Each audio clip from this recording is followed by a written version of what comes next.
Людзі пад ціскам аферыстаў добраахвотна пераводзяць ім грошы. Па-ранейшаму актуальныя тэлефонныя званкі. Цяпер не толькі ў месенджерах.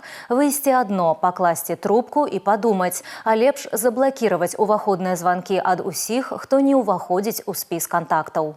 Представляются сотрудниками различных государственных органов. После того, как человек сообщил свои персональные данные, включается в разговор лжеправоохранительные. По данной схеме впоследствии деньги передают либо курьеру, либо переводят на подконтрольные счета. Непаўналетнія ў пошуках бонусаў у гульнях перадаюць блогерам дадзеныя ад уліковага запісу. Як вынік, тэлефон блакіруецца, а зламыснікі патрабуюць для разблакіроўкі выкуп.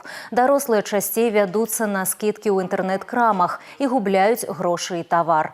Праверыць добрасумленнасць прадаўца зараз можна ў сацыяльных сетках праваахоўнікаў. Рекомендуем нашим гражданам подписаться на 2 канала, один из которых в мессенджере Telegram под названием Киберпул, второй в соцсети Instagram под названием Антискам РБ. В данных каналах публикуется информация об актуальных формах мошенничества, аккаунтах, используемых злоумышленниками для совершения хищений, как в Телеграме, так и в Инстаграме. Калі вы сталі ахвярай ашуканцаў, заблакіруйце карту, заскрыньце перапіскі і званкі і адразу звярніцеся ў міліцыю. Па свежых слядах злачынства раскрыць прасцей, як і вярнуць грошы. І памятайце, праваахоўнікі ніколі не накіруюць вас па крэдыт.